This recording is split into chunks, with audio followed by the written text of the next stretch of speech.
let's roll. Roll? Yeah. All right, we're rolling. Hey, welcome to the Gotta Have Miami show. This is actually episode 42. 42 because we missed 41. Last time we told you we were coming back into the video format or whatever we do here, this YouTube thing, and our Gotta Have Miami, we said it was episode 40.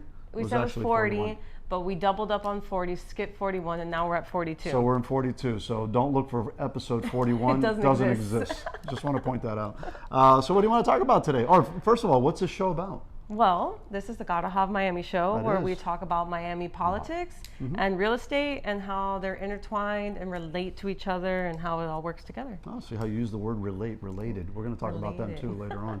All right, go ahead. What do you want to talk about today? You know, I'm getting a lot of feedback from buyers in the market, Okay. particularly first-time home buyers in their late They're 20s still and out 30s. there, huh? They're still out there. good to know. And like specifically Miami locals, I'm hearing like, oh my gosh, I'll never be able to buy in Miami.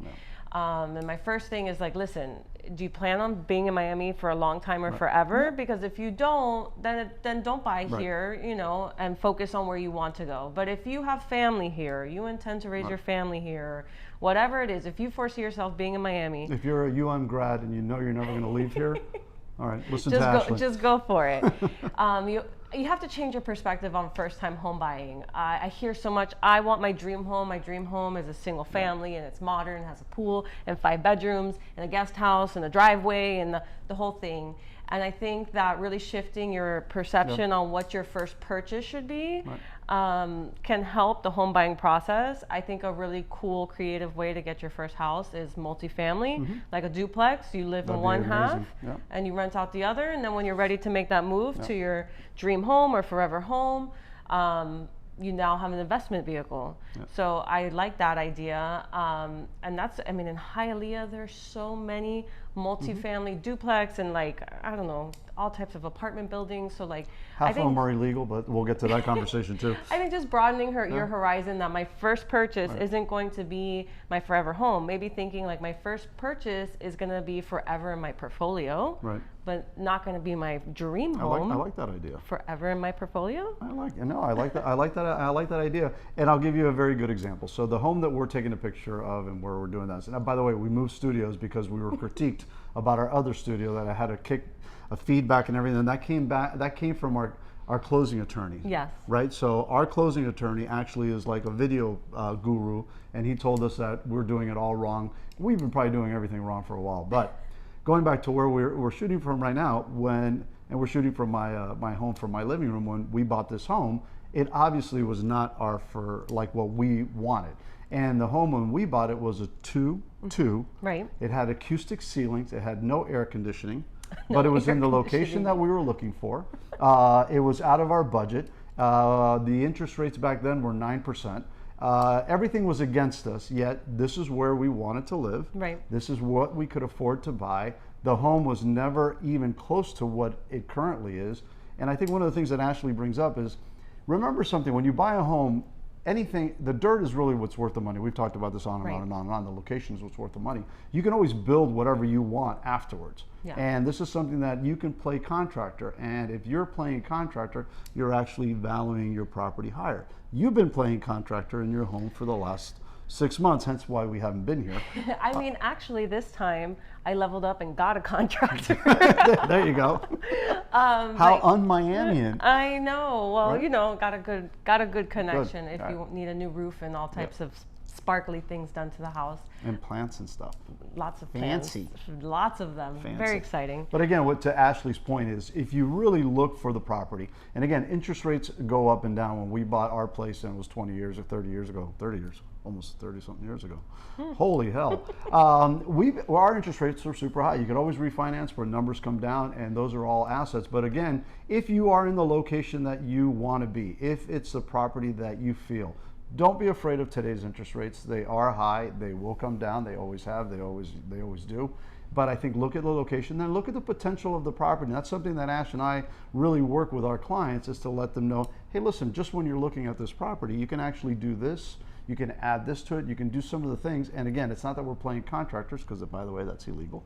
But we're just giving some suggestions as to when you're looking at a property. So never look at a property for what it is structurally What now. it can be, what you see it But for. what you feel it can be and Yeah. how you can actually grow into the property, especially if you're young like you guys are. Yeah, and grow into the property physically by expanding and adding on, knocking down new construction, or just using it as your first rental property and moving As on your- to the next house. As your investment property, that's Yeah, right. yeah. So very good topic. Keep that in mind as you guys are shopping around. Remember, what you see isn't really what's always going to be there.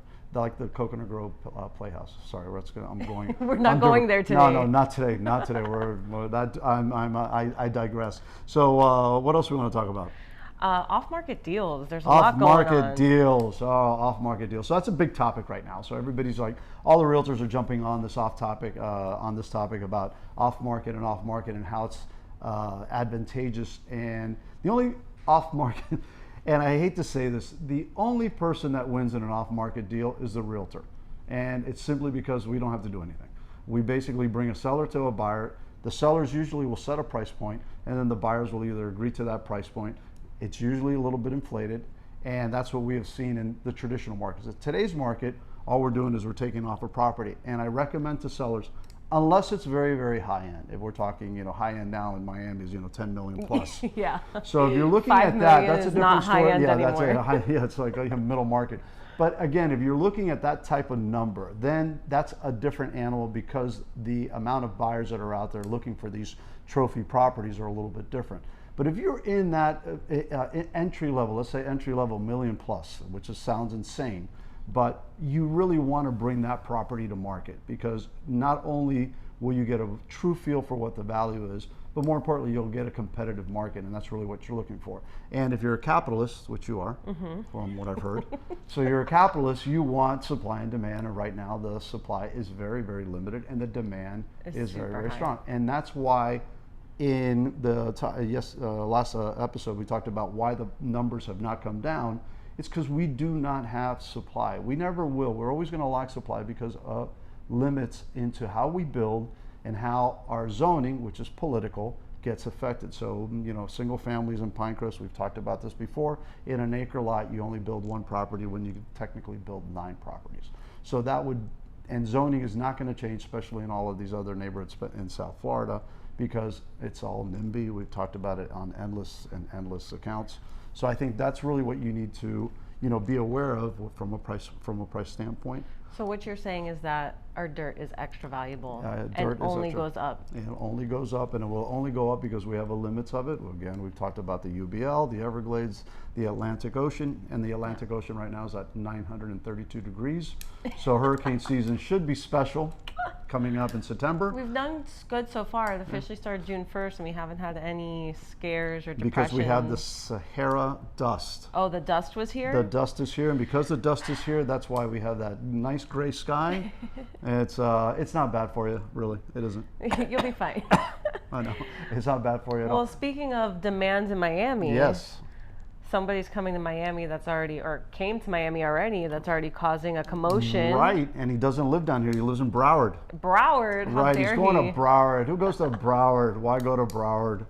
My gosh. We're talking about Messi. Yes, so Yeah. we're talking about The Messi soccer mania. player. And that goes back to this is where Ash, very good lead in about that, the whole soccer thing. So we go back to supply and demand, and we talk about putting your property on an off-market deal. Yeah. So the way that we treat those is what is called in the political system an RFP, which is a request for proposal. So if you remember the Mel Reese and the soccer stadium, going back to Messi and all of that noise, the reason that the city of Miami didn't really gain the true value of the Mel Reese property is because it was an off-market deal. So the off-market deal was commissioners gave the property to the Mas group and for the soccer stadium without any competition. So just imagine if I tell Ash, hey Ash, I'm going to give you this stadium and I'm going to give you this land, and it's 140 acres, and you know what, you don't have to compete against anybody. And it's because you came to me with David Beckham and the Messis and all of these fancy people, and the commissioners say, oh wow, yeah, I'll get excited about it. But the reality of it is we, the public, get screwed because we did not get the true value of that property. land. We did not get the correct amount. Same thing to sellers. Again, sellers, You want your property on the open market. You want the competition. It's going to get you better deals, going to get you better terms. And again, on the high end, I agree, take it off market. But when you're looking at anything from an entry-level standpoint, especially in Miami-Dade County, especially in the city of Miami, or Pinecrest, Coral Gables, Demand is high. put it on the market. You're going to get the number. You're going to get the right number, and you get a better number than what any off-market deal is going to give you. And that's just my take on it. I've been doing this for 22 years. And again, now if you want to make my life easy, let's do an off-market deal. I'll take those all day long, get paid, no marketing, I mean, it really no effort, no it nothing. benefits the buyer a lot of the times. Absolutely And benefits. depending on the situation, like I can think of a handful of situations where an off-market deal might be good, like an elderly couple who's maybe, you know, they have help in the home and just showing would not be a good, great scenario. That could be a good situation. But you always have to explain to those sellers what they are going to be losing. Right. So as long as they're committed and and at least you've informed them, that's something we talk about on this podcast all the time, is we want to give you information. We want to make sure that you know all of the I guess the options that are available to you. And I think what ends up happening is a lot of people don't say those things. But as you mentioned, an older couple or somebody that is in a position where they don't want their property shown simply because it could be as crazy as artwork. Could be something, that's a big one, actually. It could be anything that they don't want that property to be shown out there. And we have a tendency of taking all of our photos off of the MLS once we've closed the deal, so they, even though they're still out there, they're going to be private. But again, I think the key is that from these off markets and these topics, at least get the whole story, understand what are the pros and what are the cons, and then you can make the decisions. I'm not a fan of them. I've done several of them. I'm not a fan of them because at the end, realtors, at the end, you're going to look bad. Somebody's going to feel they got screwed. And that's just a reality of our industry and our business. But we'll always be honest with you and tell you the best case scenario. And you make the decision. Yeah, I mean, I'm thinking about a deal we had last year that it was the best case scenario to do it off market because it was an elderly couple in their situation. So, you know, we'll give you our honest opinion.